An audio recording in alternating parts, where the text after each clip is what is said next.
Hello and welcome. Today we've got Michael Jaco, former CIA and Navy, and we are going to be discussing the comms from the Trump rally the other day and all the latest updates with what's going on right now.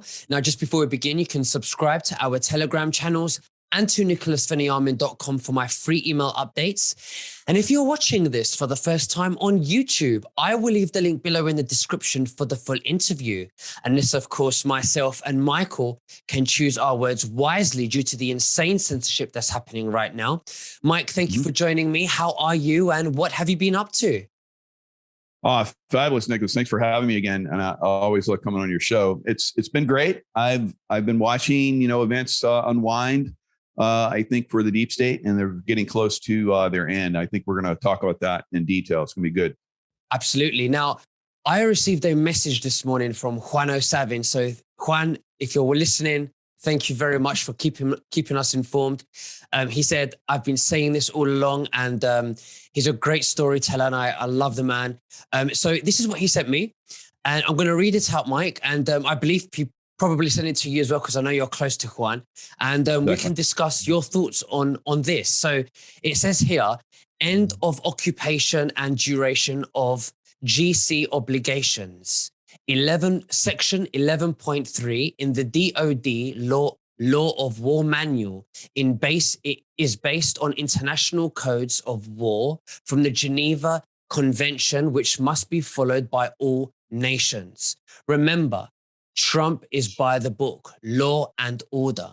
The fact that the Democrats joined forces with China to take over America and the Biden administration went ahead and knowingly assumed power, that makes them a belligerent occupier.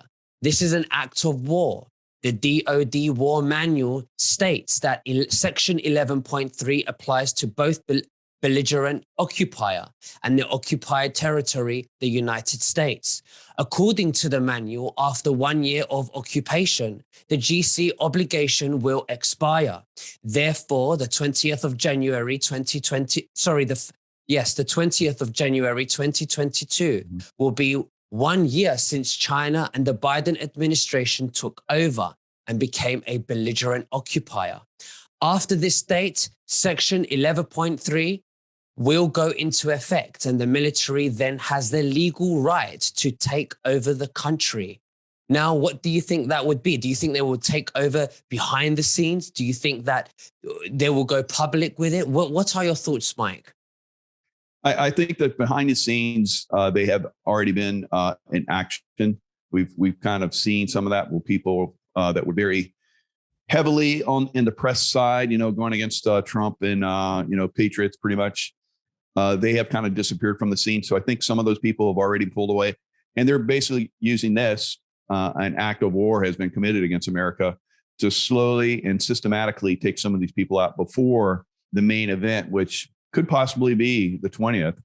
We'll see. Now, as someone that has been in the military and CIA for a long time, I would maybe, knowing that they know that date is a possible date where there would be action, I would let that date slide because there might be, waiting in ambush to do some stuff. So the white hats have lots of things in the background, safety nets for the world, safety nets for themselves, and making sure that, they don't move too aggressively at a time where they could be, really hurt a lot.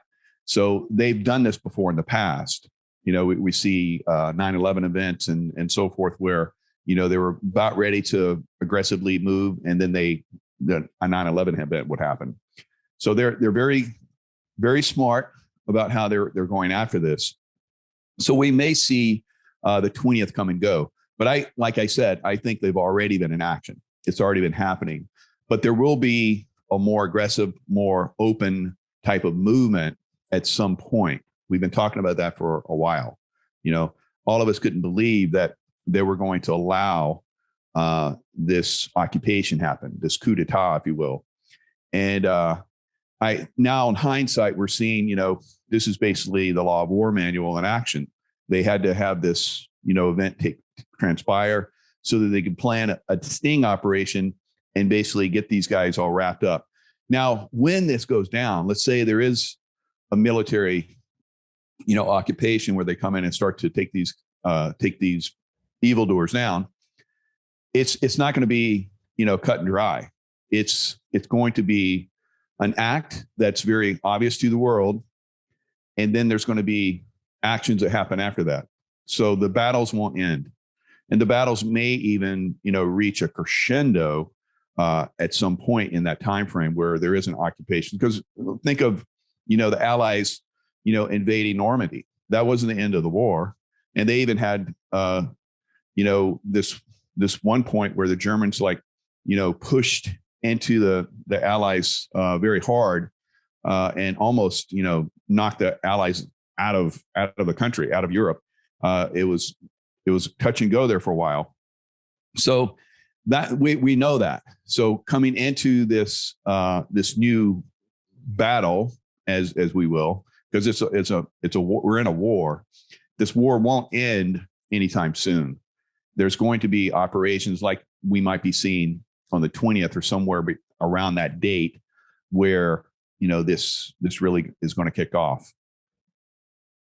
So, of course. So, do you think that by then, when we may start seeing more disclosure with the military actually being in action, right, after the 20th, or it could be, it might not even be straight away, the way they appear to the public. Do you think that the public will be ready for it? Do you think they are waking up? More and more people are open-minded about something's going on here? Yeah, I think that we're reaching that 81%, like Juan O'Savin had talked about. We're right at that point. I think it's if it's not there yet, it's super, super close. Once this event does go down, it will go down. Then you still have, and even during World War II, you still had elements of the population that still maybe didn't feel the war was necessary and weren't completely on board with it. So there's always that percentage of people that are going to be like that, and they could even, be a problem, going forward. So you're going to see that, and then you're going to see that all over the world. You have these people that, are totally in bed with, the dark forces and so forth, that will react, will do their part. And maybe it's all been planned that certain people, if something happens, they're activated and they do certain things. This is part of every organization, throughout time.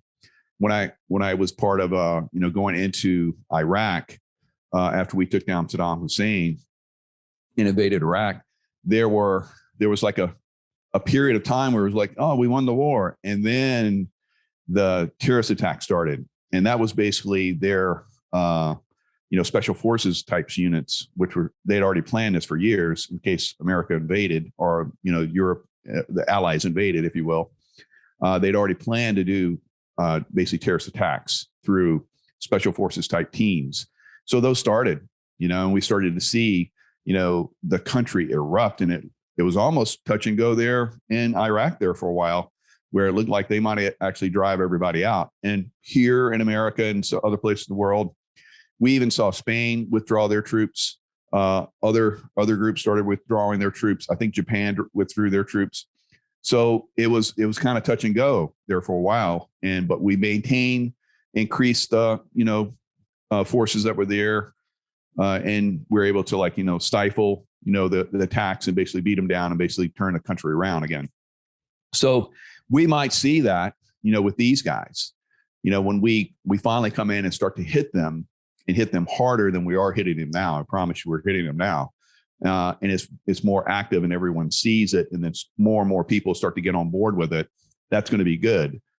But there's only so many active military types, and only a certain amount would be trained specifically for this. And I'm speaking again of special forces type groups that have probably been already trained and already ready to react. So you don't have the entire military force. Now, the entire military force, when you look at National Guard here in America, and then, throughout the world, everyone has certain elements like that.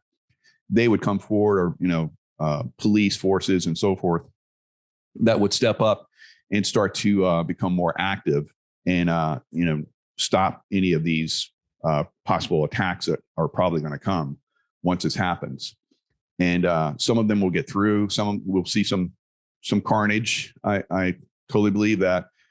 And then if we don't see a lot of these people being taken into custody that have caused a lot of this mayhem over the last couple of years, you're going to see vigilante groups basically take these people and deal with them in the streets.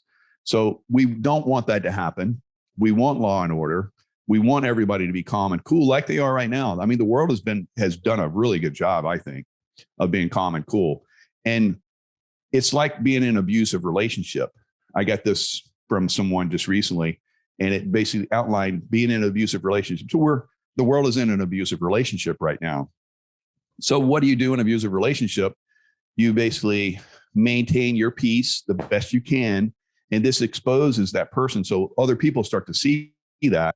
Other people start to awaken to that abuse that's going on because they see other people being abused. And they're like, well, that's not good. So we're seeing that happening right now. And as they push harder to try and control things, then more people wake up and it's like, well, look, they're like being even more forceful. This is almost like Nazi Germany. Yeah, again. So that's the biggest thing I think we have going on right now. The world is waking up at a very fast pace. We're being very calm, very cool. And because of that, I think it helps wake people up even faster. So if we were in this, like conflict where civil wars broke out or anything like that, any kind of fighting, I think that would, make people, go to one side or another very hard. So being very nice and gentle and letting people wake up in a very easy process has been exceptional. It's I think it's accelerated the awakening process that never would have happened if we'd just gone into conflict. If Trump and team had gone into on January 20th and said, no, we're not going to let you guys steal this country, by stepping back and doing the law of war manual and doing it by the book, letting that 1 year expire. We've allowed this process where everyone can see, and everyone all over the world can see, that this was definitely a steal.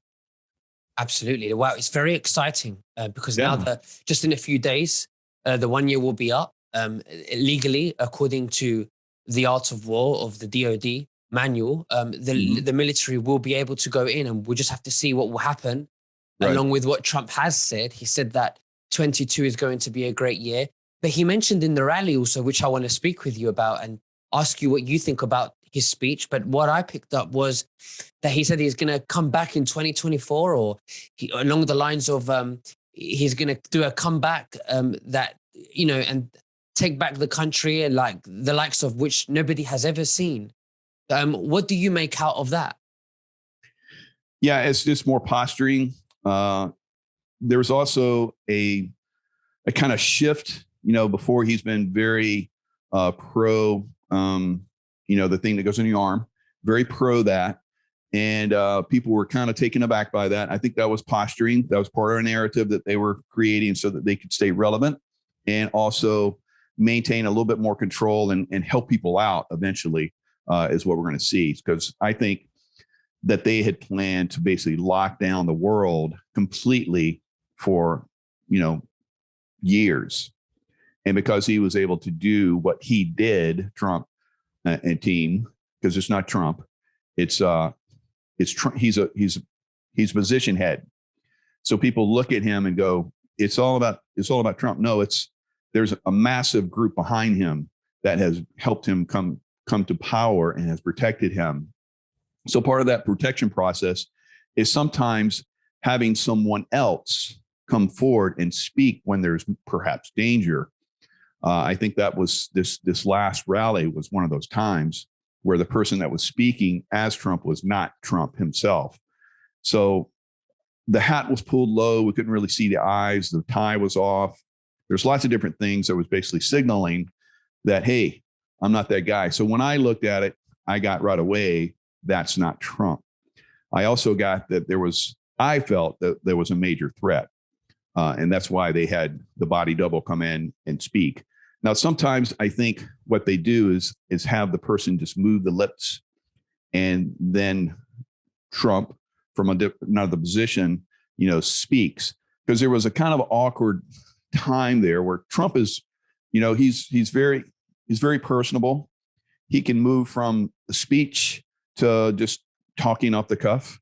And there was one time where this gentleman that poses as Trump was looking into the crowd and was like, what? And he's like, what's Trump doing? And then he goes, oh, veteran. And then so it was almost like he was confused about what he was supposed to do. And I was like, oh, that's very strange, because that's not Trump-esque, because Trump can go from, speaking about the most intense situation in the world to being like very personable with a crowd. So that's what this one person tried to do, and it didn't really come off very well. So that was a signaling to me. I felt that it was definitely a threat to him, so they're not going to put him out, because we're getting near to this January 20 event, and so they would do anything in their power to take him out at this point. That's what I'm getting. I think it'll be revealed in the future what that was all about. Maybe not. So here we are, just a few days away from that 20 event. And like I said, we may see that date come and nothing happens, because that's the way these military operations often evolve, because I've been involved with them quite a bit. It's like the enemy knows that you're going to come at a certain time. And it's like, oh, you think we're coming? We're going to come either early or later, and we're going to come at a time where you never suspect. So that's what we're probably going to see.